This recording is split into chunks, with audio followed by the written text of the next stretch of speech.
우리 그러면 강사님 잠시 기도하고 이제 오늘부터 6주 동안 우리 제자 훈련 한번 시작해 보도록 하겠습니다. 잠시 기도하고 시작할게요. 하나님 감사합니다. 토요일 아침에도 참 많은 할 일이 있지만 우리가 또 하나님의 말씀을 사랑하는 마음으로 이 시간 하나님 앞에 앉아 또 기도하며 하나님 말씀을 알아가기를 소원합니다. 성령님께서 이 시간 함께 하여 주시고 함께 이 말씀을 알아가는 우리 친구들에게 지혜를 더하여 주셔서 하나님의 말씀을 하나씩 하나씩 알아가고 읽어갈 때 하나님의 마음을 알아가고 닮아갈 수 있는, 그래서 하나님의 마음을 품고 자라갈 수 있는 귀한 우리 아이들 될 수 있도록 축복하여 주시옵소서. 예수님의 이름으로 기도드립니다. 아멘. 어, 오늘부터 이제 우리 6주 동안 제자 훈련이 시작되는데 우리 친구들이 집에 있는 그 노트에다가 편하게 오늘 이제 강사님이 알려주는 것들을 정리해보고 이제 6주 동안 정리한 거를 이제 끝나는 주에 이제 선생님한테 제출을 해주면은 우리 제자훈련 상품도 주도록 할 테니까 한번 잘 들어보면 좋을 것 같아요. 우리 뒤에는 말씀을 같이 읽을 거기 때문에 내용은 그렇게 많지 않을 거예요. 그래서 한번 집중해서 우리 잘 들어보면은 좋을 것 같아요. 그러면은 선생님 PPT를 하나 보여줄게요.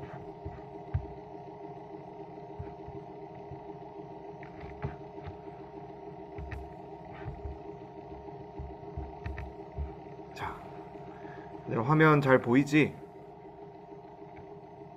네, 잘 보여요. 그러면 자 하나씩 한번 살펴볼게요. 우리가 이제 지금 우리가 성경을 매일매일 읽고 있잖아요. 그 성경 읽기 우리 통독표를 따라서 성경은 올해는 성경을 읽고 있습니다. 그래서 우리 제자 훈련 시간에 다른 거를 하지 않고 이 성경이 어떠한 책인지, 또 구약은 어떻게 내용이 구성되어 있고 또 신약은 어떻게 구성되어 있고 그런 것들을 한 주 한 주 조금씩 살펴보면서 이제 우리가 성경을 이제 1년 동안 읽어 나아가면서 한번 우리가 다 읽어 보려고 하려고 이제 계획하고 있는데, 그때 이제 좀 도움을 얻고자 하는 시간으로 이 시간을 가지려고 합니다. 혹시 친구들 중에서 내가 지금까지 성경을 한번 끝까지 처음부터 끝까지 읽어봤다 하는 친구들 있나요? 선유나 진서나 효준이 중에서 나는 끝까지 한번 읽어봤다. 아니요. 네. 그래서 올해 우리가 한번 도전을 해보면 됩니다. 강사님도 이 고등학생 때 처음으로 성경을 내 힘으로 처음부터 끝까지 한번 다 읽어봤어요. 그 고3 때 이제 여러분들도 이제 고3이 되면 이제 수능이라는 걸 치게 될 텐데, 이 수능을 준비할 때 이 공부도 해야 되고 내가 대학을 갈 수 있을까 막 이런 이제 걱정과 고민이 막 들기 시작하니까 뭔가 이 하나님의 말씀을 붙들고 읽어야 마음이 좀 편할 것 같아가지고 그때 한번 열심히 읽어봤던 경험이 있었고, 그 이후에 또 이제 군대 갔을 때 또 군대에서도 좀 힘들어가지고 또 이 성경책을 또 펴서 읽어봤던 적이 있었고, 그 이후에 이제 조금씩 읽어본 적이 있었는데 우리 친구도 아직 늦지 않았어요. 지금부터 우리가 읽어 나아가면 참 진짜 빨리 읽어 나가는 거니까 올해 지금 잘 읽어가고 있으니까 포기하지 않고 끝까지 한번 우리 12월까지 우리 선생님들과 함께 끝까지 한번 잘 읽어갔으면 좋겠습니다. 그러면 성경이 어떤 책이냐라고 했을 때 성경은 우리가 한 권의 책이에요. 우리 친구들이 집에서 가지고 있고 또 예배 때마다 들고 오고 있는 성경은 한 권으로 이루어져 있습니다. 그런데 우리가 이 집에 보면은 위인전 같은 거 있잖아요. 위인전이나 백과사전 아니면은 뭐 과학책 같은 이렇게 여러 가지 전집으로 된, 그러니까 책이 쭉 이렇게 몇 권이 하나의 주제로 묶여진 그러한 책들이 있을 텐데, 그러한 책들처럼 성경도 한 권의 책이자 동시에 하나의 전집이다라고 할 수가 있습니다. 즉 66권, 이 성경책 안에는, 한 권의 성경책 안에는 총 66권의 책이 들어 있어요. 그래서 이 66권의 각각의 책이 모여서 이 성경이라는 또 다른 하나의 이제 책을 이루고 있어요. 그래서 이 66권의 책을 총 40명의 이 기록한 사람이 있고, 이 40명이 이 66권의 책들을 각각 기록했고, 그 이 책들은 히브리어, 또 아람어, 헬라어라는 이 세 개의 언어로 이 창세기부터 요한계시록까지 총 이 책들이 기록된 이 연대를 연수를 따져보면은 1600년 동안이나 기록되어 왔던 책이다라고 할 수가 있습니다. 이 중동 지방에서 이스라엘 백성들이 사용했던 이 히브리어나 아람어, 또 이제 신약으로 넘어갔을 때 이 로마 시대의 사람들, 그 시대의 사람들이 사용했던 이 헬라어라는 언어로 이제 40명의 저자가 66권의 책을 1600년 동안 기록했다라는 거예요. 그래서 이 책은 총 구약이 39권, 신약이 27권으로 되어 있습니다. 그래서 39 더하기 27 하면은 66권이 나오죠. 그래서 이 66권은 구약이 39권, 신약이 27권으로 이제 나누어서 이루어져 있다라고 할 수가 있는데, 이것을 어떻게 쉽게 외울 수 있느냐라고 했을 때 외우는 팁이 있어요. 우리가 구구단 할 때 3구가 뭐죠? 3구 27이잖아요. 그래서 이 3구 27 여러분들 다 외우고 있는 것처럼 구약은 39권, 신약은 27권이구나 라는 거는 좀 이렇게 기억해 줬으면 좋겠어요. 구약의 뭐 창세기부터 이제 마지막 말라기까지 책의 이제 모든 그 책의 이름들을 다 외우는 거는 조금 힘들다라고 할지라도 구약이 몇 권이고 신약이 몇 권이고 성경은 총 몇 권으로 이루어졌고 그래서 총 성경은 66권이다라는 것을 우리 친구들이 좀 기본적으로 한번 기억하면서 우리가 성경을 읽어 나아갈 수 있었으면 좋겠습니다. 그래서 이 성경책에 우리가 보면은 지금은 이 뭐 몇 장, 몇 절 이렇게 구분이 되어 있잖아요. 그런데 원래 처음 이렇게 기록된 성경책에는 이러한 몇 장, 몇 절이라는 이러한 구분이 따로 없었다라는 거예요. 그냥 하나의 글로 쭉 기록되어 있었던 건데 이제 이것을 뒤에 이제 후대 사람들이 한 권의 책으로 이제 만들면서 읽기 조금 편하도록 그 내용을 구분해서 이렇게 장과 절을 구분해서 읽을 수 있도록 나뉘어 놨다라는 거예요. 그래서 우리가 지금은 조금 읽기가 편하다라는 거예요. 그러면 한 가지 이제 질문이 있습니다. 성경 전체를 읽는데 걸리는 시간. 우리 성경이 66권이다 했잖아요. 우리 친구들이 가지고 있는 성경책을 보면은 굉장히 두꺼워서 이거 언제 다 읽어라고 하는 생각이 들 수가 있는데 성경을 전체 읽는 시간, 즉 읽는 걸 직접 오디오로 녹음해 본 사람이 해본 사람들이 있어요. 그래서 얼마나 시간이 걸리냐라고 테스트를 해보니까 구약 성경 몇 권이라고 했죠? 39권이죠. 이 39권을 다 읽는 데는 54시간이 걸리고 이 27권의 이 신약 성경을 다 읽는 데는 18시간이 걸린다라는 거예요. 총 3일이면은 읽을 수 있는 분량이다라고 할 수가 있습니다. 72시간. 우리 하루가 24시간이니까 3일이면 72시간이잖아요. 그러니까 3일 동안 꾸준히 읽으면은 이제 읽을 수 있는 분량이라고 하는 거죠. 근데 우리가 3일 밤새도록 읽을 수는 없으니까 정말 열심히 읽는다라면은 어떤 사람은 일주일만 해도 어떤 사람은 한 달만 해도 이 성경책을 다 읽을 수 있는 분량이다라는 거예요. 그러면 우리 친구들 처음에 강사님이 질문했죠. 몇 번 읽었을까요? 라고 했을 때 우리가 아직 한 번도 못 읽어봤잖아요. 그러니까 우리가 올해 꼭 한 번 이 성경책을 다 읽어보았으면 좋겠습니다. 절대로 이 다 읽기에 많은 분량이 아니다라는 거예요. 절대로 우리가 다 읽기에 불가능한 양이 아니다라는 거죠. 우리가 정말로 하루에 3장 한 20분에서 30분 정도 시간을 내어서 우리가 이 성경을 읽어 나간다면은 올해 안에 반드시 우리가 함께 이 성경책 내용을 다 읽을 수 있을 거예요. 하나님께서 이 요한복음 21장 25절 말씀에 보면은 이러한 말씀을 우리 예수님께서 예수님의 이 기록을 여러 가지 일들을 기록한 요한 사도가 이렇게 기록한 말씀을 볼 수가 있습니다. 우리 친구들 뭐 음소거를 안 풀어도 되니까 각자의 자리에서 한번 한 목소리로 강사님 따라서 한번 읽어봅시다. 우리 요한복음 21장 25절 말씀 여러분들의 목소리로 한번 읽어볼게요. 시작. 예수께서 행하신 일이 이 외에도 많으니 만일 낱낱이 기록된다면 이 세상이라도 이 기록된 책을 두기에 부족할 줄 아노라. 아멘. 이 말은 하나님께서 지금까지 하신 놀라우신 일, 수많은 일, 예수님이 이 땅에 오셔서 하실 그 수많은 일을 다 기록해서 우리에게 책으로 보여주고 남겨주고 읽고 기억해야 된다라고 한다라면은 그 책을 두기에는 이 땅에 그 책을 둘 만큼 이제 많은 그 종이도 부족할 거고 이 책을 둘 만한 그렇게 수많은 책을 보관할 만한 장소도 부족할 것이다 라는 말을 지금 하고 있는 거예요. 즉 하나님께서 행하신 일이 너무나도 많기 때문에, 예수님께서 행하신 일이 너무나도 많기 때문에 다 기록한다라면 우리가 다 읽어 나가기는 불가능하다라는 이야기를 지금 하고 있습니다.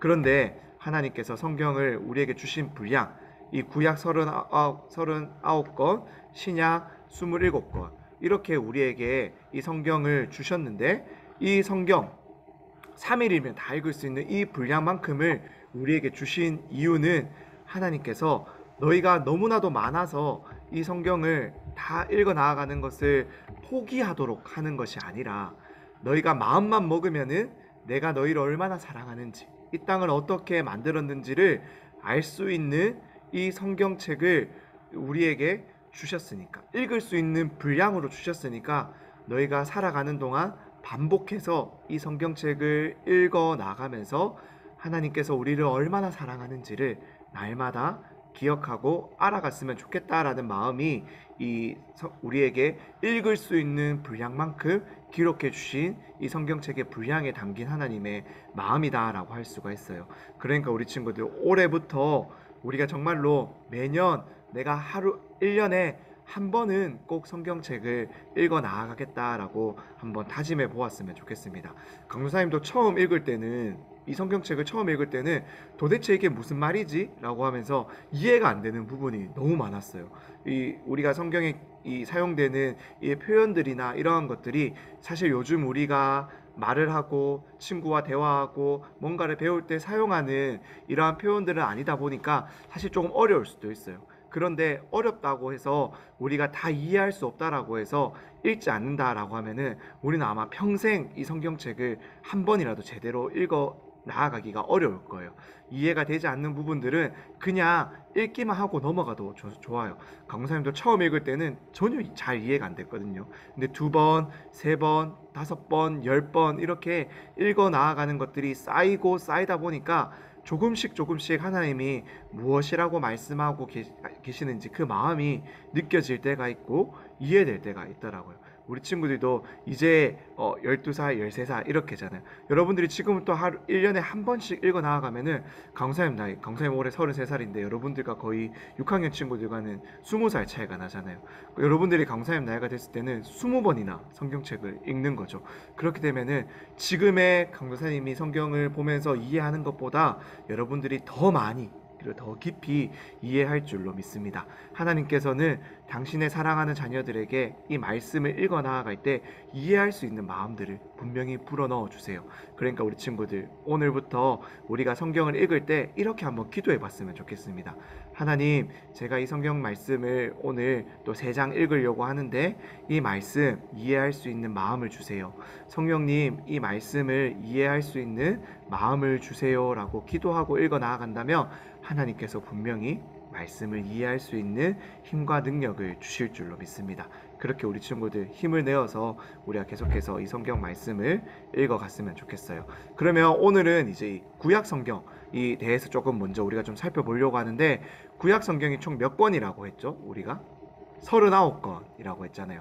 그 39권을 한번 이 장르별로 한번 구분을 해보면은 이렇게 총 4가지로 한번 구분을 해볼 수가 있습니다. 먼저는 이 율법서라는 거예요. 이 율법은 어떤 거냐면, 하나님께서 하나님의 백성이 된 이스라엘 백성들에게 하나님의 법을 알려주는 거예요. 우리가 대한민국에도 헌법이 있잖아요. 대한민국 사람으로서, 국민으로서 지켜야 되는 이 법이 있는 것처럼, 하나님께서는 하나님의 백성들에게 하나님 나라의 백성으로서 살아갈 수 있는 그 법을 알려주시는데, 그것이 기록된 것이 바로 이 율법서 5권이다라는 거예요. 창세기, 출애굽기, 레위기, 민수기, 신명기. 우리 구약 성경을 딱 펼치면 제일 처음에 나오는 5권이 바로 이 율법서입니다. 그리고 이제 이어지는 내용이 바로 이제 역사서라고 할 수가 있어요. 이 역사서는 여호수아부터 이제 이 에스더까지, 이제 이 에스더까지 이제 기록된 총 12권의 책을 의미하는데, 이 책은 이 이스라엘 백성들, 이스라엘 백성들의 역사를 기록해 놓은 책이에요. 그러면 우리가 이렇게 궁금증이 들 수가 있잖아요. 왜 이스라엘 백성들의 역사를 우리의 성경책에 기록되어 있어서 우리가 읽어야 하나요? 라고 되어 있는데, 이것은 이스라엘 백성들의 역사이기도 하지만 동시에 이 땅에서 하나님을 믿는 사람들이 어떻게 살아왔는지를 보여주는, 그들이 하나님과 어떻게 관계를 맺어왔고 하나님의 말씀을 어떻게 지켰고 또 때로는 지키지 못해서 하나님과 멀어졌는지를 보여주는 그 시간 가운데, 역사 가운데서 하나님과의 관계를 어떻게 맺어왔는지를 보여주는 책이 바로 이 역사서다라고 할 수가 있어요.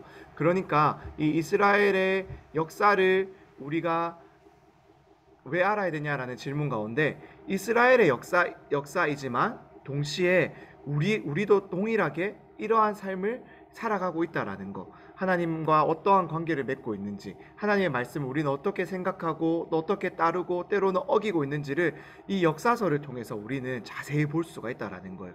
이스라엘 백성들의 모습이지만 그 모습 가운데서 우리의 모습을 발견할 수가 있는 거죠.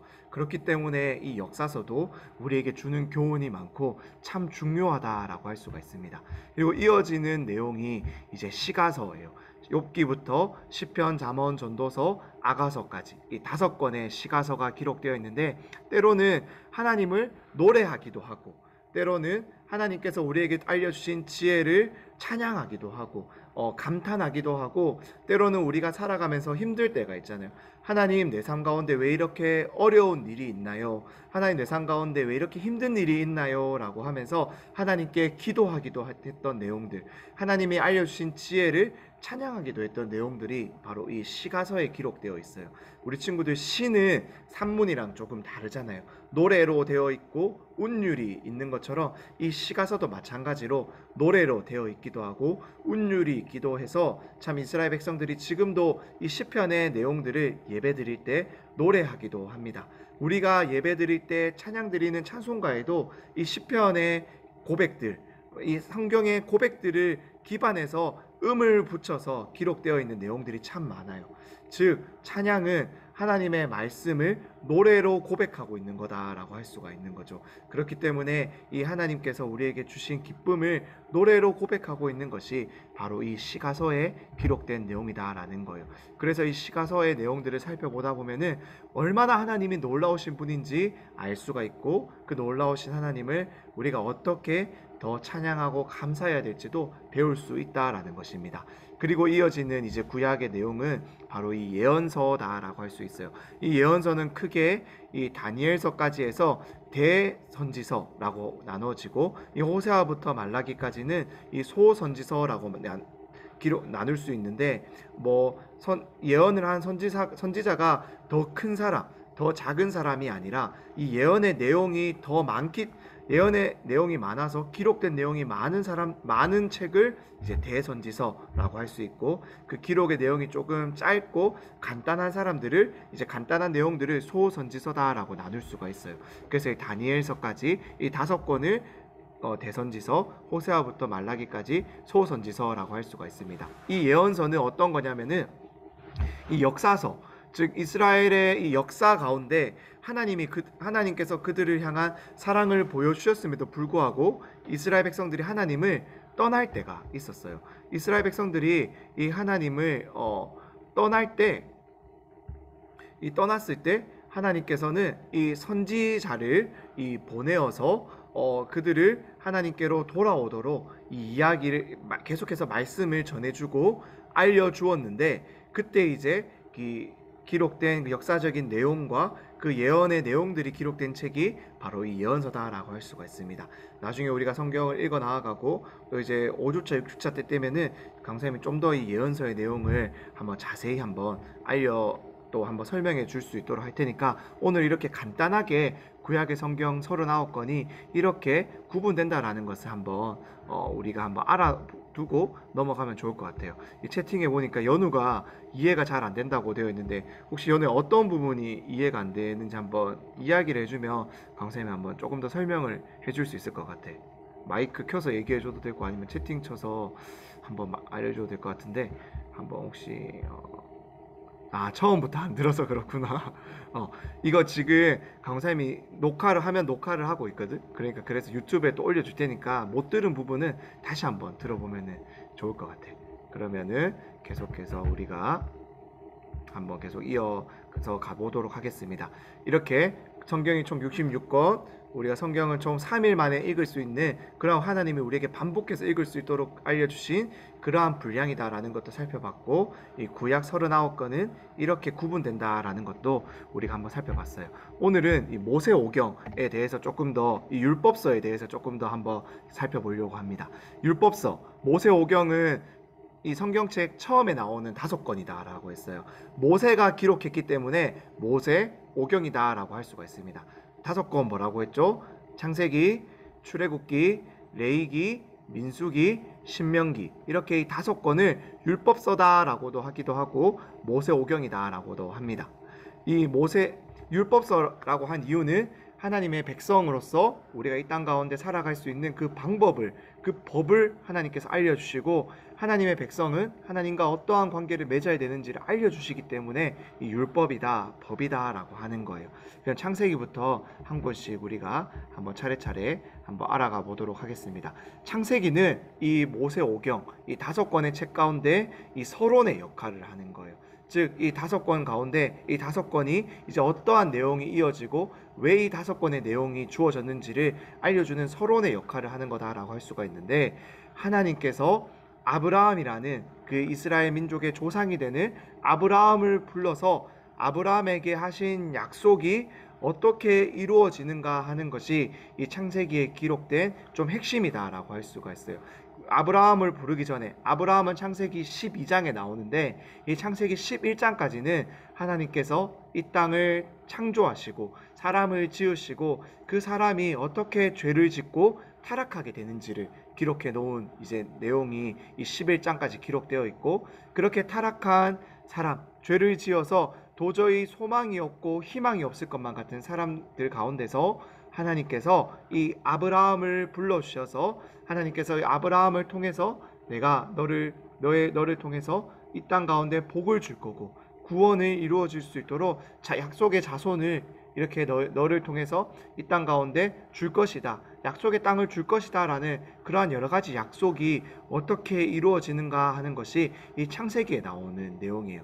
아브라함에 이어서 이제 이삭에 이어서 이삭의 아들 야곱에 이어서 이제 요셉이 그러한 약속을 이어받는데, 이 약속을 이어받는 이 아브라함, 이삭, 야곱, 요셉도 이 창세기 말씀을 읽어보면은 참 실수가 많아요. 하나님께서 지키라고 하신 약속을 다 지키지 못하고 떠날 때가 많고, 약속하신 땅을 떠날 때도 많고, 참 실수할 때가 많습니다.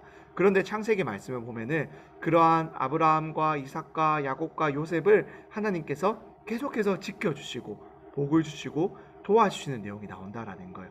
그것의 이유는 분명합니다. 하나님께서 약속하셨기 때문에, 당신께서 약속하신 것을 내가 반드시 이루어 주신다라는 것을 이 창세기를 통해서 보여주고 있다라는 것입니다. 그렇게 이어지는 이제 내용이 출애굽기, 레위기, 민수기의 내용이 나오고 있어요.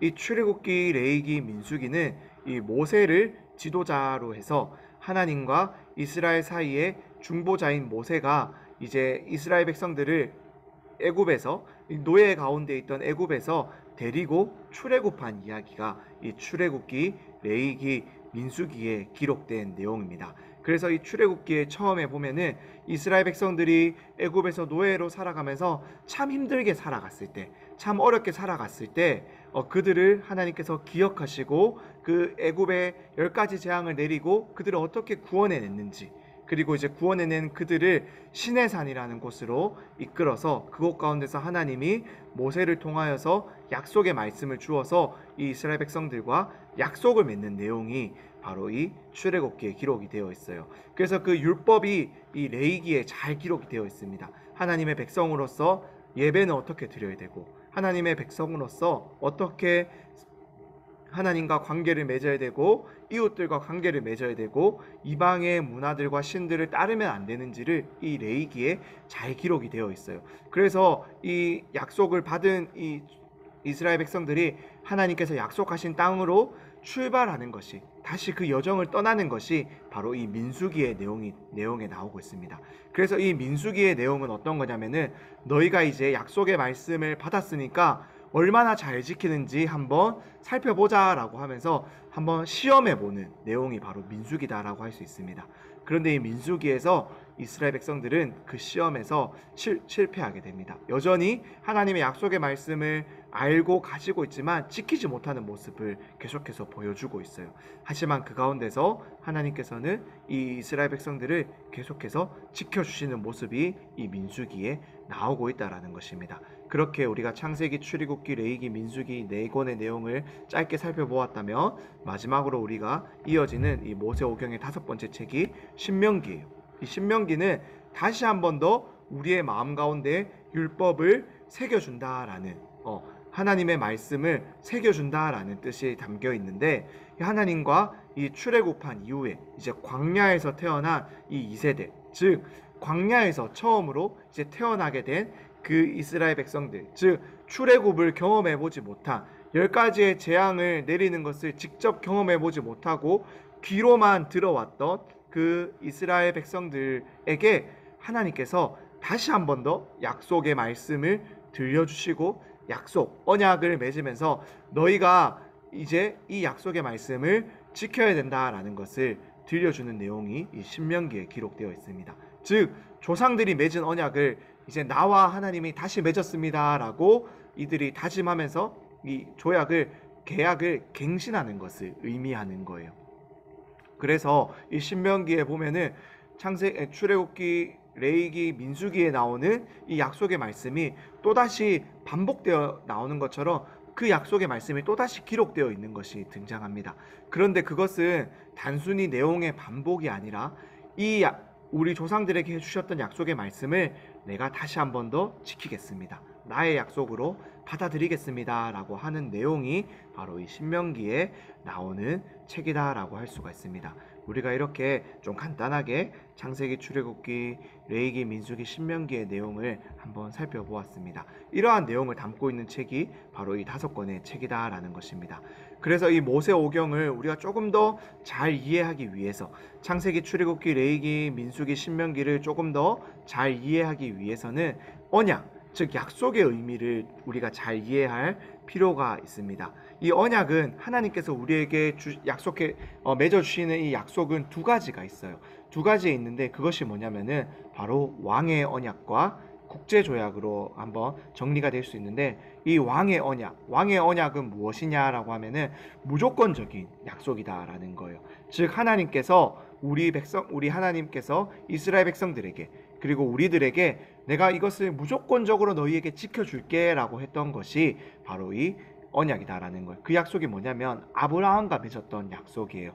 하나님께서 너를 복의 통로로 삼겠다, 너를 통해서 이 땅에 너의 자손들이 별과 같이 많게, 모래와 같이 많게 해주겠다, 너를 통해서 이 땅 가운데 하나님의 자녀들을 태어나게 하겠다, 너를 하나님께서 약속하신 땅으로 인도해 주겠다라고 하면서 이 아브라함과 맺은 약속은 하나님께서 우리가 뭘 잘하든 못하든 간에 무조건 지켜주시겠다라고 하셨던 이 무조건적인 약속이다라고 할 수가 있습니다. 그런데 우리가 이 이스라엘 백성들이 출애굽을 해서 시내산에서 하나님께서 다시 약속을 맺었잖아요. 그때 하나님께서 주신 약속의 대표적인 것이 바로 이 십계명이에요. 십계명을 우리에게 주셨는데 그 약속은 어떤 거냐면 종주권 조약이다. 조금 어려운 말일 수가 있는데, 즉 왕과 신하가 맺은 약속이다라고 할 수 있어요. 왕과 신하가 맺은 약속. 이 왕과 신하는 이미 그 지위가 다르잖아요. 왕이 신하와 맺으면서 신하는 왕의 명령을 어떻게 해야 되죠? 지켜야 되는 입장에 있는 거고, 이 신하가 명령을 지켰을 때 왕은 약속한 대로 축복을 주지만 신하가 왕이 준 그 약속을 지키지 못했을 때는 벌을 주잖아요. 우리가 사극을 보거나 역사책을 보면은 그러한 내용이 나오는 것처럼 이 시내산에서 맺었던 이 십계명이라는 그 약속은 바로 그러한 개념이다라는 거예요. 하나님께서 너희가 나의 백성으로서 이 약속을 지키면은 축복해 줄 거지만은 너희가 이 약속을 지키지 않고 이방 신들을 따른다라면은 너희들에게 분명히 저주가 내릴 거야. 그런데 너희가 이 약속 나와 이런 약속을 맺겠니라고 했을 때, 그때 이스라엘 백성들이 알겠습니다 하나님, 우리가 하나님의 말씀을 지키겠습니다, 그 약속을 맺겠습니다라고 하면서 이렇게 약속을 했던 거예요. 그런데 이제 이스라엘 백성들이 계속해서 그 하나님의 약속을 어긴 거죠.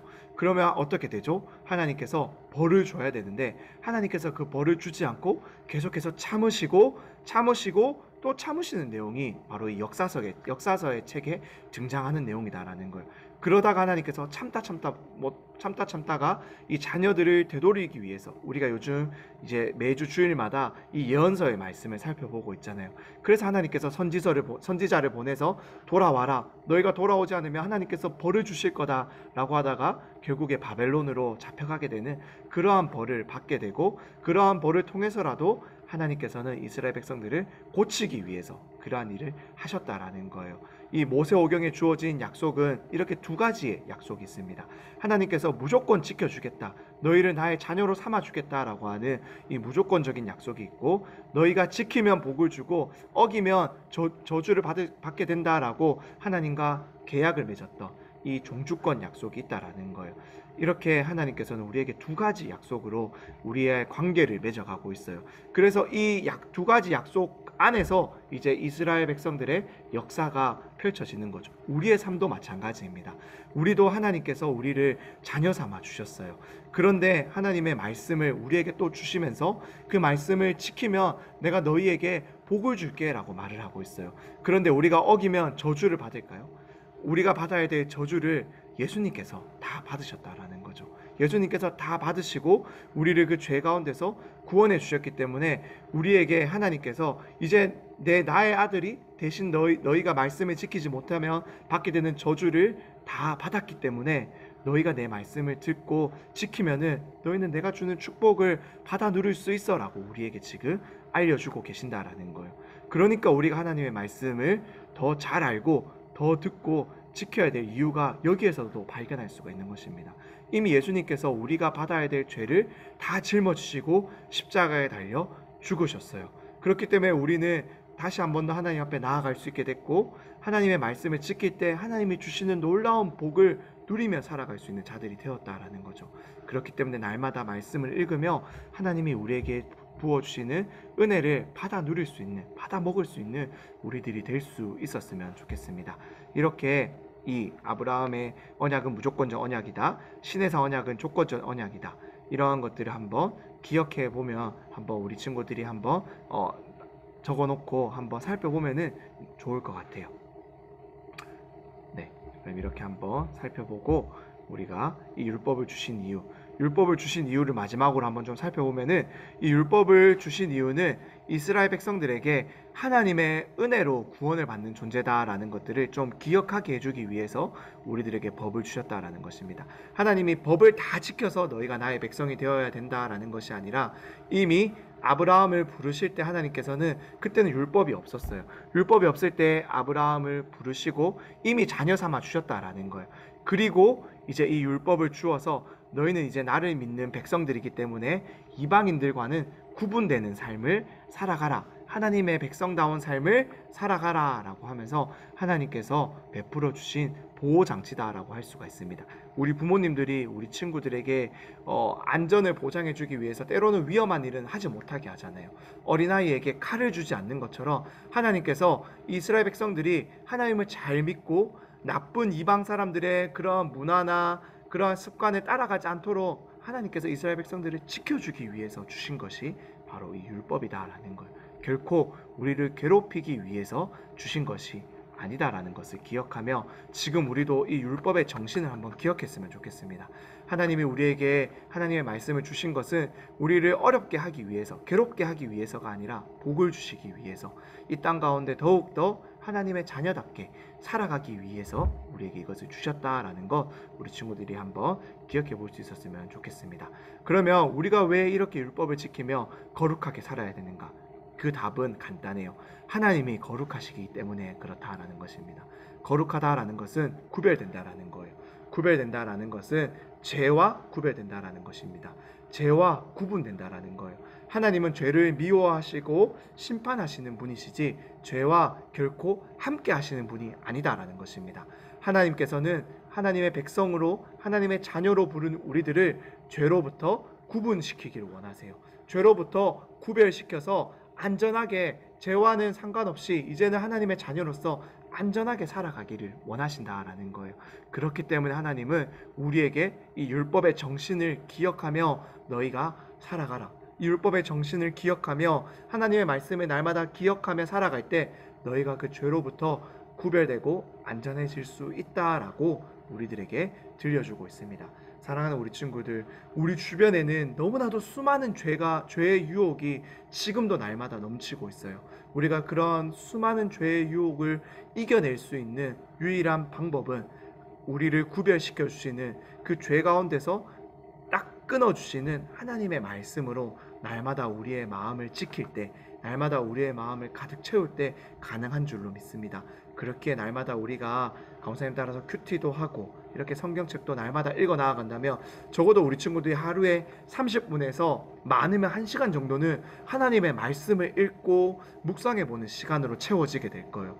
그렇게 여러분들의 가운데 이 24시간 가운데 1시간을 하나님께 드릴 때 작은 그 1시간이 여러분들의 삶을 평생토록 하나님께서 지켜주시는 놀라운 은혜로 채워주실 줄 믿습니다. 우리 친구들, 그 1시간 내가 놀지 못한다고, 유튜브 못 보고 친구들이랑 이렇게 재밌는 시간 못 보낸다고 아까워하는 것이 아니라 그 1시간을 하나님께 한번 드려보세요. 1시간을 하나님께 드릴 때 하나님께서는 놀라운 은혜로 여러분들의 삶을 채워주시고 이끌어주실 줄 믿습니다. 그렇게 우리가 계속해서 말씀을 읽어 나아가는, 말씀을 알아가는 우리들이 되었으면 좋겠어요. 그러면 이제 좀 마무리를 하고 이제 우리가 이번 주는 사무엘 하를 읽고 있잖아요. 이 사무엘 하의 내용을 강사님이 잠시 한번 간단하게 한번 요약을 해볼게요.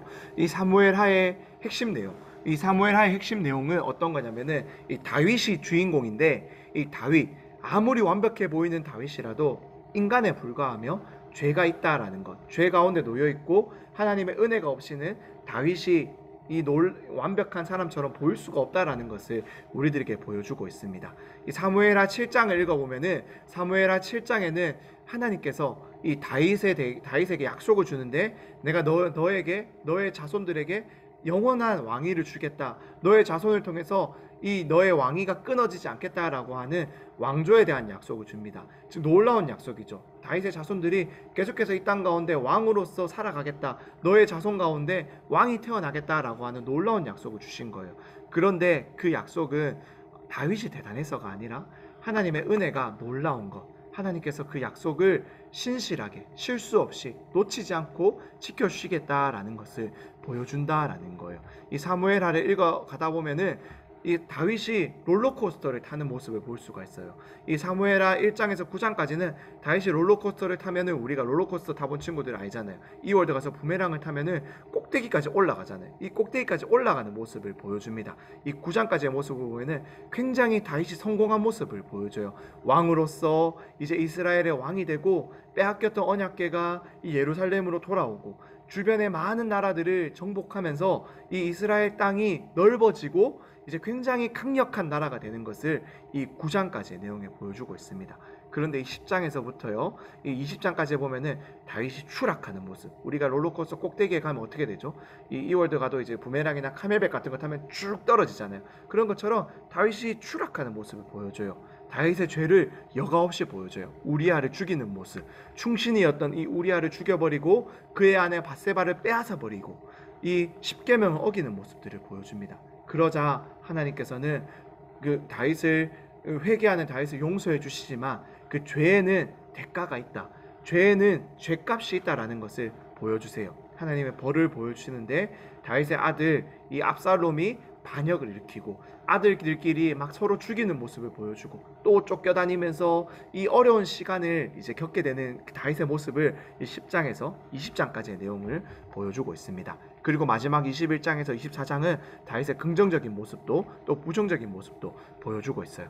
회복되는 다윗의 모습을 보여주고, 이 마지막 24장에서는 다윗이 무엇을 하냐면은 인구조사를 하는데, 이 인구조사는 어떠한 뜻이냐면은 하나님 앞에서 내게 주신 군사가 이만큼 많습니다 라고 감사하는 것이 아니라 이 온 세상 사람들에게 내가 가진 군사가 얼마나 많은지를 보여주면서 내 힘이 이렇게 강력하다, 내 힘이 이렇게 강력하기 때문에 주변 나라들은 나를 섣불리 넘볼 수 없다라고 하면서 자신의 힘을 과시하는 모습이다라는 거예요. 그러자 하나님께서는 그것이 잘못되었다라는 것을 알려주면서 네가 가지고 있는 그 힘, 군사력은 네가 잘해서 갖고 있는 것이 아니라 하나님이 주신 것이다 라는 것을 깨닫게 해주세요. 그 결과로 3일 동안 이스라엘 땅에 전염병이 돌게 되는데 그 전염병으로 7만 명이 죽게 되는 이 비극이 또 발생한다라는 것입니다. 그렇게 이 사무엘하는 다윗이 롤러코스터를 타고 올라가다가 추락하다가 이렇게 왔다 갔다 하는 내용들, 완벽해 보이는 다윗에게서 부족한 점이 있고, 그러한 다윗임에도 불구하고 하나님이 어떻게 은혜로 그의 삶을 지켜주시는가를 보여주시는 내용이 이 사무엘하 내용에 기록되어 있습니다. 우리가 오늘도 또 내일도 다음 주까지 이 사무엘하 내용을 읽어갈 거예요. 우리 친구들 읽어 나아갈 때 오늘 이 핵심 내용 한번 기억해 보면서 지금은 다윗이 올라가고 있구나, 그런데 다윗이 지금 추락하고 있구나 라는 모습들, 그 가운데서 하나님은 어떻게 다윗을 지켜주고 계시는지를 한번 본다라면은 우리 친구들이 이 사무엘하의 내용을 조금 더 재밌게 한번 읽고 이해해 볼 수 있을 것 같습니다. 그러면 우리 이렇게 마지막 이 사무엘하의 핵심 내용 이거 한번 여러분들이 읽어보고 이제 사무엘하 10장과 12장을 우리가 한번 통독해 보도록 할게요. 사무엘하 핵심 내용 강사님이 말로 다 해버려서 이 PPT 화면을 못 보여줬는데 이러한 이제 사무엘하 내용이 기록되어 있다라는 것이고, 이제 다윗 왕국의 영을 세워주겠다라는 약속의 의미는 하나님께 있다라는 것, 하나님이 약속을 지켜주신다라는 것. 그래서 예수 그리스도를 믿을 때 우리도 다윗과 같이 구원의 은혜를 경험할 수 있게 된다라는 것을 우리 친구들이 한번 기억해보고 한번 알아봤으면 좋겠습니다. 그러면은 우리가 같이 한번 이제 사무엘하 10장과 11장, 12장 오늘 우리가 읽어야 되는 내용인데 한번 같이 한번 읽어보고 마치도록 할게요. 우리 친구들 성경책을 한번 펴봅시다. 자, 성경책을 한번 펴서 준비가 됐으면은 채팅창에 한번 남겨주세요. 준비됐다라고. 그러면은 우리가 같이 한번 성경책을 읽어보도록 하겠습니다.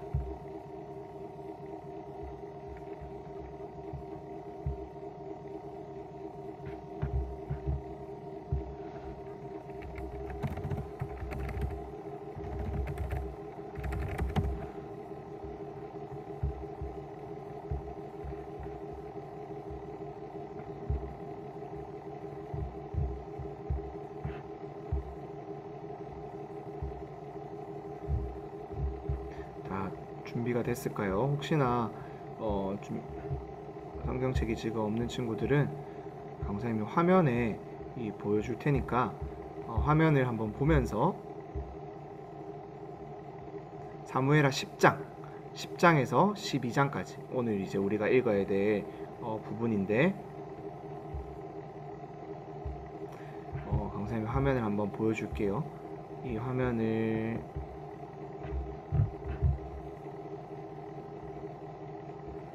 성경책이 지금 당장 없는 친구들은 이 화면을 한번 보면서 한번 읽어봅시다. 강사님이 한 절, 여러분들이 한 절, 우리 번갈아 가면서 한 절 한 절씩 한번 읽어보도록 할게요. 그럼 한번 사무엘하 10장 마이크 끄고 해도 되고 아니면은 마이크 켜고 같이 읽고 싶은 사람들은 마이크 켜고 읽어도 됩니다. 여러분들 편하게 하세요. 같이 한번 읽어도 되니까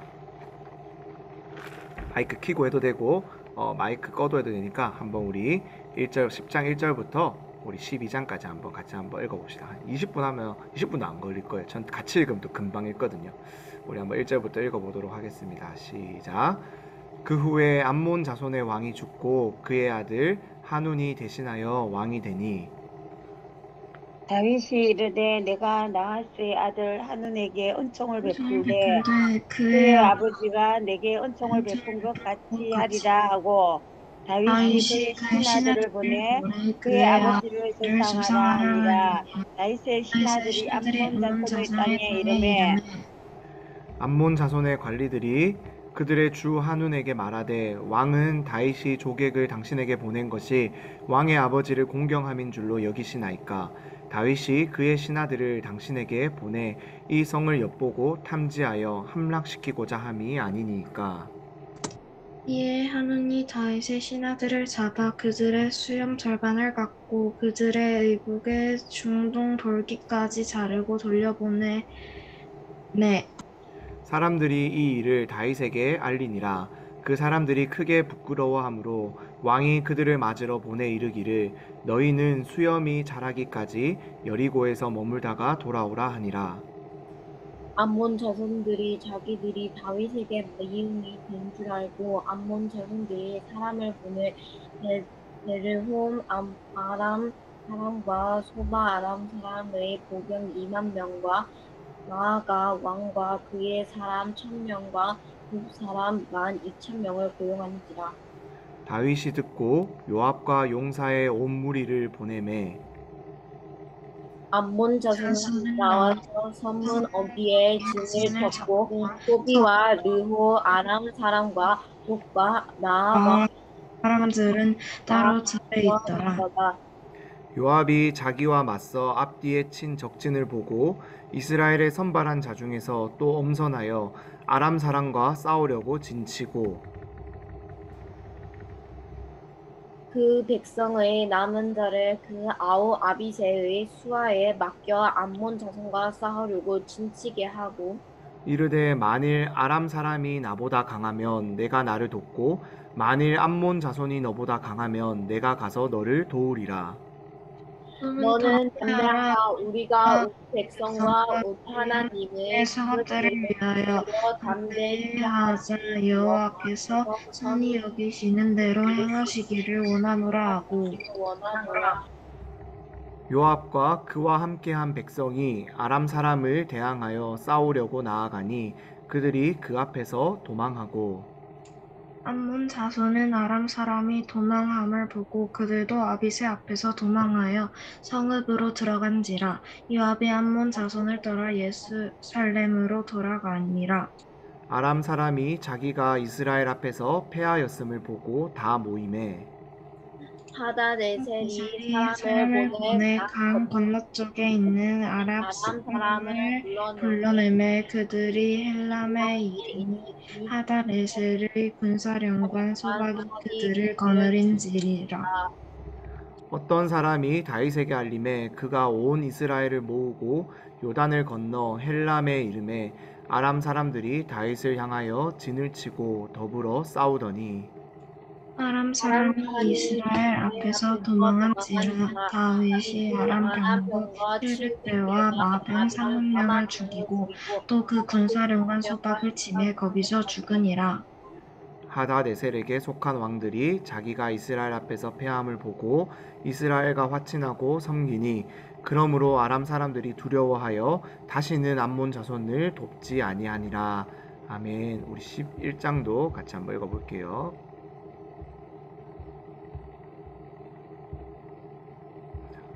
11장도 강사님 먼저 읽겠습니다. 그 해가 돌아와 왕들이 출전할 때가 되매 다윗이 요압과 그에게 있는 그의 부하들과 온 이스라엘 군대를 보내니 그들이 암몬 자손을 멸하고 랍바를 에워쌌고 다윗은 예루살렘에 그대로 있더라. 저녁 때에 다윗이 그의 침상에서 일어나 왕궁 옥상에서 거닐다가 그곳에서 보니 한 여인이 목욕을 하는데 심히 아름다워 보이는지라.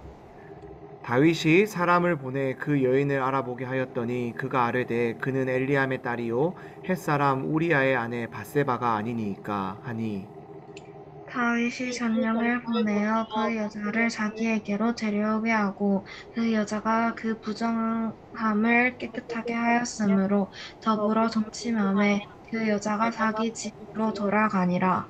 그 여인이 임신함에 사람을 보내 다윗에게 말하여 이르되 내가 임신하였나이다 하니라.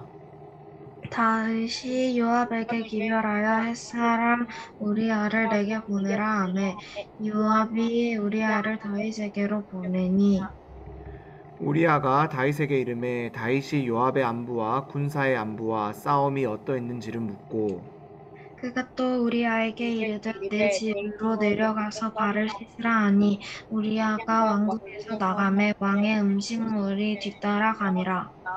그러나 우리아는 집으로 내려가지 아니하고 왕궁문에서 그의 주의 모든 부하들과 더불어 잔지라. 어떤 사람이 다윗에게 이르되 우리아가 그의 집으로 내려가지 아니하였나이다. 다윗이 우리아에게 이르되 내가 길을 갔다가 돌아온 것이 아니냐. 어찌하여 내 집으로 내려가지 아니하였느냐 하니. 우리아가 다윗에게 아뢰되 언약궤와 이스라엘과 유다가 야영 중에 있고 내 주 요압과 내 왕의 부하들이 바깥들에 진치고 있거늘 내가 어찌 내 집으로 가서 먹고 마시고 내 처와 같이 자리이까 내가 이 일을 행하지 아니하기로 왕의 살아계신가 왕의 혼에 살아계심을 두고 맹세하나이다 하니라. 다윗이 우리아에게 이르되 오늘도 여기 있으라. 내일은 내가 너를 보내리라. 우리아가 그날에 예루살렘에 머무니라. 이튿날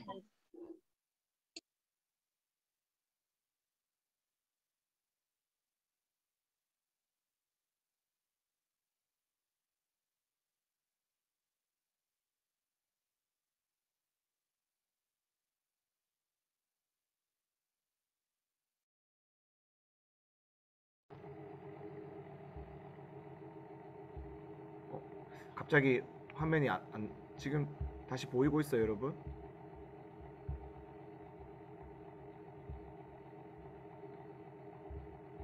원래부터 보이고 있었는데. 원래부터 보이고 있었어? 그러면 다시 14절부터 읽어봅시다. 우리 친구들 14절부터. 아침이 되매 아침에 다윗이 편지를 써서 우리아의 손에 들려 요압에게 보내니 그 편지에 써서 이르기를 너희가 우리아를 맹렬한 싸움에 앞세워 두고 너희는 뒤로 물러가서 그로 맞아 죽게 하라 하였더라. 요압이 그 성을 살펴 용사들이 있는 것을 아는 그곳에 우리아를 두니 그 성 사람들이 나와서 이 요압과 더불어 싸울 때에 다윗의 부하 중 몇 사람이 엎드러지고 햇사람 우리아도 죽으니라. 요압이 사람을 보내 그 전쟁의 모든 일을 다윗에게 보고할세 그 전령에게 명령하여 이르되 전쟁의 모든 일을 내가 왕께 보고하기를 마친 후에 혹시 왕이 노하여 내게 말씀하시기를 너희가 어찌하여 성에 저런 가까이 와서 싸웠느냐 그들이 성 위에서 쏠 줄 알지 못하였느냐 여룻베셋의 아들 아비멜렉을 쳐 죽인 자가 누구냐 여인 하나가 성에서 맷돌 윗짝을 그 위에 던짐에 그가 데베스에서 죽지 아니하였느냐 어찌하여 성에 가까이 갔더냐 하시거든 내가 말하기를 왕의 종 햇사람 우리아도 죽었나이다 하라.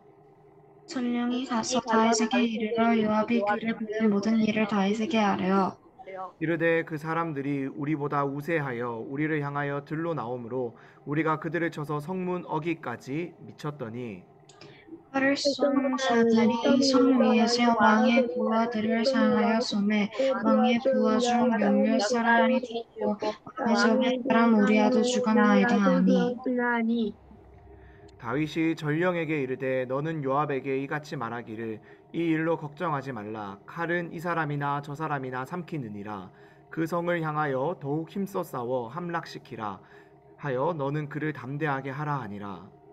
우리아의 아내는 그 남편은 우리아가 죽었음을 듣고 그 남편을 위하여 소리내어 우니라. 같이 한번 읽어봅시다. 27절. 그 장례를 마침에 다윗이 사람을 보내 그를 왕궁으로 데려오니 그가 그의 아내가 되어 그에게 아들을 낳으니라. 다윗이 한 그 일이 여호와 보시기에 악하였더라. 우리 마지막으로 12장도 같이 한번 읽어볼게요. 강생 먼저 읽을게요. 1절부터 시작.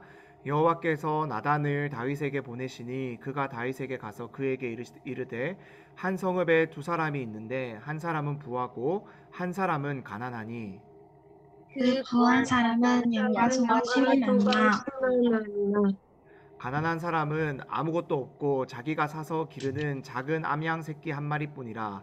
그 암양 새끼는 그와 그의 자식과 함께 자라며 그가 먹는 것을 먹으며 그의 잔으로 마시며 그의 품에 누움으로 그에게는 딸처럼 되었거늘. 어떤 행인이 원행인이 그 부자에게 오매 부자가 자기에게 원행인을 위하여 자기의 양과 소를 아껴 잡지 아니하고 가난한 사람의 양새끼를 빼앗아다가 자기에게 온 사람을 위하여 잡았나이다 하니 다윗이 그 사람으로 말미암아 노하여 나단에게 이르되 여호와의 살아계심을 두고 맹세하노니 이 일을 행한 그 사람은 마땅히 죽을 자라. 그가 불쌍히 여기지 아니하고 이런 일을 행하였으니 그 양새끼를 내 배나 갚아주어야 하리라 한지라. 나단이 다윗에게 이르되 당신이 그 사람이라.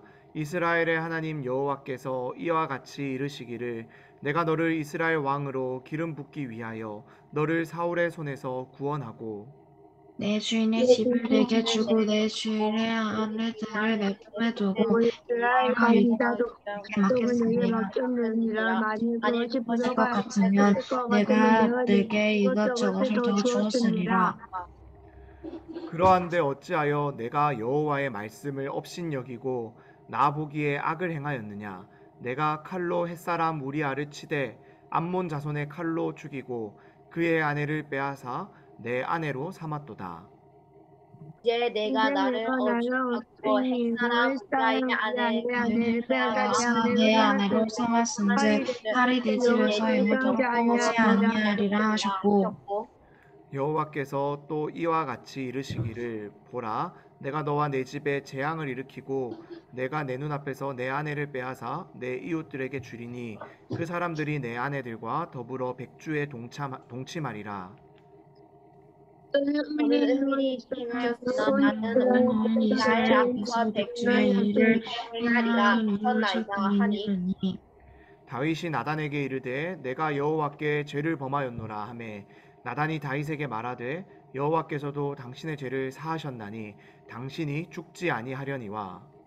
이 일로 말미암아 여호와의 원수가 크게 비방하는 것이 아니하였으니 당신은 아이가 반드시 죽으리라 하고 나단이 자기 집으로 돌아가니라. 우리아의 아내가 다윗에게 낳은 아이를 여호와께서 치심에 심히 앓는지라.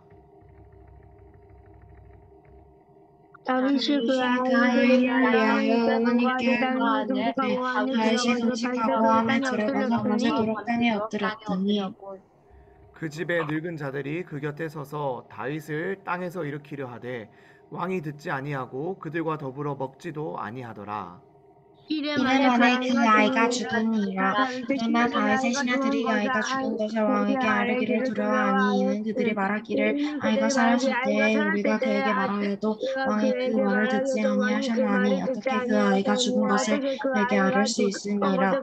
왕이 상실망하시리로다 함이라. 다윗이 그의 신하들이 서로 수군거리는 것을 보고 그 아이가 죽은 줄을 다윗이 깨닫고 그의 신하들에게 묻되 아이가 죽었느냐 하니 대답하되 죽었나이다 하는지라. 다윗이 땅에서 일어나 몸을 씻고 기름을 바르고 이복을 갈고 여호와의 전으로 들어가서 경배하되 그들을 돌아와 명령하여 음식을 차리게 하고 먹은지라. 명령하여 음식을 그 앞에 차리게 하고 먹은지라. 그의 신하들이 그에게 이르되 아이가 살았을 때에는 그를 위하여 금식하고 우시더니 죽은 후에는 일어나서 잡수시니 이 일이 어찌 됨이니까 하니 이르되 아이가 살았을 때 내가 묵은 것은 여호와께서 나를 살려 주시지 누가 알까 이거니와 지금은 죽었으니 내가 어찌 금식하랴. 내가 다시 돌아오게 할 수 있느냐. 나는 그에게로 가려니와 그는 내게로 돌아오지 아니하리라 하니라. 다윗이 그의 박수가를 위로하고 그에게 들어가 그와 동침하였더니 그가 그를 낳음에 그 이름은 솔로몬이라 하니라. 여호와께서 그를 사랑하사 선지자 나단을 보내 그의 이름을 여디디아라 하시니 이는 여호와께서 사랑하셨기 때문이더라. 요압이 암몬 자손의 라발에 서서 그 말을 조심하네 요압이 전령을 다윗에게 보내 이르되 내가 라빠 곧 물들의 성읍을 쳐서 점령하였으니 이제 왕은 왕은 그 백성의 백성의 남은 남은 군사를 모아 군사를 그 모아 성에 그 맞서를 성에 치고 이 맞다 성읍을 진지 쳐서 명령하소서. 내가 이 성읍을 점령하나 이 성읍을 성읍을 이름으로 성을 점령하사 이 점령하되 이 성을 성은 내가 두려워하나이다 하니 가질까 두려우나니 다윗이 모든 군사를 모아 라빠로 가서 그곳을 쳐서 점령하고 그 왕의 머리에서 바퀴 보석이 왕관을 연단을 가져오니 그 가져오니 그 청년이 지명에 기름을 그는 달란지라 달란트라. 다윗이 다윗이 자기 자기의 머리에 머리에 쓰니라 쓰게 다윗이 다윗이 그 그 성에서 성을 노력한 불사할 물건을 노력한 무수히 물건을 무수히 내려오고 내오고 마지막 절은 같이 한번 읽겠습니다. 그 안에 안에 있는 있는 백성들을 백성들을 끌어내어 끌어내 껍질과 껍질과 썰의 썰의 슬과 도끼질과 돛돌구이를 돛돌구이를 그들에게 그들에게 하게 하게 하니라. 하니라. 암몬 암몬 자손의 모든 모든 성읍을 성읍을 이렇게 같이 하고 하고 이웃하고 다윗과 모든 그가 모든 백성이 백성이 예루살렘으로 돌아가니라. 돌아가니라. 아멘.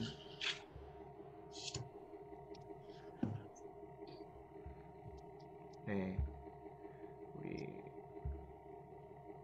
이렇게 오늘 12장까지 우리 같이 한번 또 읽어보았습니다. 오늘 분량이니까 여러분들 통독 그 표시에다가 잘 표시하고 또 내일도 또 월요일도 계속해서 힘내서 우리가 말씀 읽어 나갔으면 좋겠습니다. 내일은 우리가 또 주일이죠. 주일이라서 또 예배로 모이니까 오늘 친구들 오늘 학원 가는 친구들도 참 많을 텐데 잘 갔다 오고 또 잘 쉬고 내일 또 건강한 모습으로 우리가 볼 수 있었으면 좋겠습니다.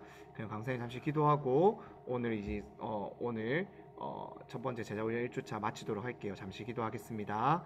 하나님 감사합니다. 오늘도 참 1시간이라는 시간 동안 우리 아이들과 하나님의 말씀을 같이 살펴보고 읽으며 이 또 구약 성경이 어떻게 기록되었는지 어떻게 구분되는지 이 모세 오경의 의미가 무엇인지를 또 알아보는 시간을 가졌습니다. 하나님의 말씀을 날마다 1시간씩 읽어가고 알아갈 수 있는 우리 친구들 되게 하여 주시고 끈기를 더하여 주셔서 하나님의 말씀이 날마다 우리 아이들의 마음 가운데 쌓이고 쌓이는 은혜를 허락하여 주시옵소서. 그렇게 쌓인 하나님의 말씀이 그 은혜가 우리 아이들의 삶을 지켜주실 줄 믿습니다. 하나님의 말씀 가운데서 꿈을 발견하게 하시고 비전을 발견하게 하시고 정말로 세상 가운데 하나님의 법을 따라 살아가는 구별되고 거룩한 아이들로 자라갈 수 있도록 은혜를 더하여 주시옵소서. 하나님 내일은 주일입니다. 우리가 또 일주일간 흩어졌다가 또 한자리에 모여서 서로 반갑게 얼굴을 보며 함께 예배합니다. 하나님 내일 함께 만나 반갑게 예배할 때 그 반가운 기쁨을 허락하여 주시고 무엇보다도 주님을 예배하는 기쁨을 우리들에게 허락하여 주셔서 하나님만을 높이는 귀한 은혜의 시간 되게 하여 주시옵소서. 선포되는 하나님의 말씀이 우리 아이들의 심령을 변화시키고 새롭게 하는 은혜의 시간이 되게 하여 주시고 건강한 모습으로 만나게 도와주시고 혹여나 코로나로 인해 질병 가운데 아파하여 참 나오지 못하는 온라인으로 예배드리는 모든 친구들에게도 동일한 은혜를 허락하여 주시옵소서. 예수님의 이름으로 기도드립니다. 아멘. 네, 이렇게 오늘 마치도록 하겠습니다. 다들 점심 맛있게 먹고 우리 건강한 모습으로 내일 만납시다. 내일 봐요. 끝낼게요. 안녕히 계세요.